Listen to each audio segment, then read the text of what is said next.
What do you get when you have a budget that is the same as Piranhaconda, but it stars Stephen Baldwin? You get a film half as good. Maybe. Welcome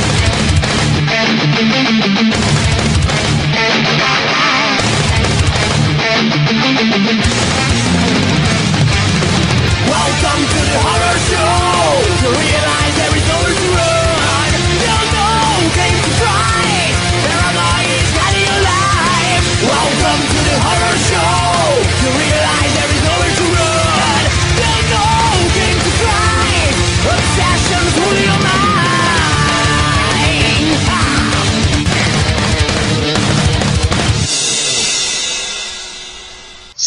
SnakeMan. The film that has a screenplay by Declan O'Brien, the man who directed Wrong Turn 3, 4, and 5, Sharktopus, and some other films. Oh, and the upcoming Joyride 3, which I'm disappointed that he's not directing Wrong Turn 6, but someone else is who's a really good director, I heard, so I'm happy about that. So let's get back to the review. So the movie SnakeMan is about a killer hydra, a really weird one, might I add, because the first time you see it, it has one head, then the next time you see it, it has 3 heads, and then by the end, it has 7 heads, just like a regular hydra. So why was there an absence of head? Now this snake is a maniac. He kills like 15 people, and whenever he comes, you can hear that dreaded roar it has, and then every time it comes near somebody, you can hear it slithering, you can hear the bushes rumble, and everything's being destroyed, because this snake is enormous. It's like 150 feet long, it seems, in some scenes, but then in other scenes it looks like it's 100 feet, and then other scenes it looks like it's 80 feet. It differs in size. One scene it's like the size of a skyscraper, the next scene it's like the size of a normal anaconda, like 30 feet or so. It's really weird. Now, Stephen Baldwin has played in other films, such as Sharks in Venice, and I know he plays in others, I just can't remember off the top of my head right now. But he plays in Sharks in Venice as a really good character, and in this one he plays like a badass pilot, and I think it works really well for him. The rest of the characters are like expendable, most of them, and then they have this fight between soldiers and Indians. It's pretty cool.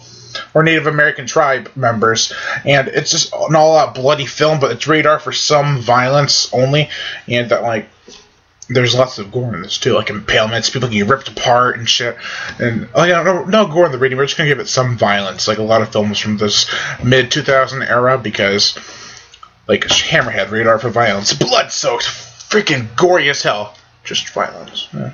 Nothing much. Ramble. And moving on. Now, there's this one really pointless scenario in this film, and it's where they have to gain the woman's trust, the woman who is an outsider from the Native American tribe. And so she sneezes on one kid, he gets a cold, and they're about to kill her because she gave him the flu. And she gives him some medicine, and right when they're about to kill her, they say the boy's been cured because of the medicine. And that was important. And why?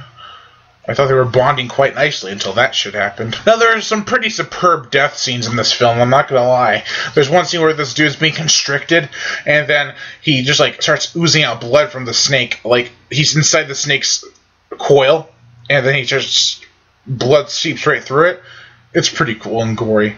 There's just one scene where this guy's getting flung up in the air, and he's doing 360s in the midair, and then he lands in the snake's mouth, and the snake grabs him, and two of the snake's heads grab him, and they rip him in half, and it's just awesome. And I'm rambling on again, aren't I? Now, there's this one scene where this monkey's hopping up and down, and he's like, there's a snake, and the snake just goes, and it's like, okay, that just happened?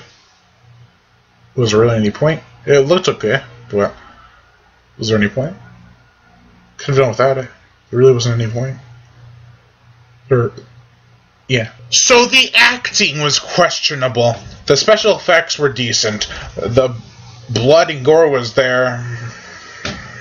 That's really all there really was towards it. The soundtrack was kind of forgettable from what I can remember. And it was just decent. I just have to point out one more scene. That's where the snake grabs the guy by his stomach and his guts get pulled out. He's like, oh god, my gut. It's laugh out loud funny. Overall, I give SnakeMan a 2.5 out of 5. I am Brian Gatto, host of Horror Show Movie Reviews. Make sure to like my Facebook page in the description below, and leave comments and subscribe. Also, check back because I'm going to be reviewing another Hydra film next.